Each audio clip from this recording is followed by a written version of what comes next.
नाही, वस्तुस्थिती आहे ना, मी खरंच सांगितलं की बाबा या कोल्हापूरमध्ये महाराष्ट्रामध्ये महायुती वेगवेगळी लढते, फक्त कोल्हापूरमध्ये ते एकत्र आलेले आहेत कोल्हापूरकरांच्या भीतीमुळं.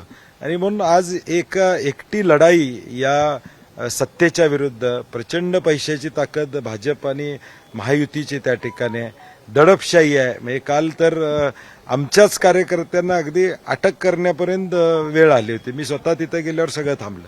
म्हणजे शेवटच्या 24 तासात किमान आमच्या 5-25 कार्यकर्त्यांना उचलून न्यायचं हा प्रयत्न काल झाला, तो आम्ही हाणून पाडला. कारण की शेवटी लोकशाही आहे. मतदानाच्या आदल्या दिवशी अगदी उमेदवाराच्या नवऱ्याला सुद्धा त्या ठिकाणी नेण्याचा प्रयत्न झाला.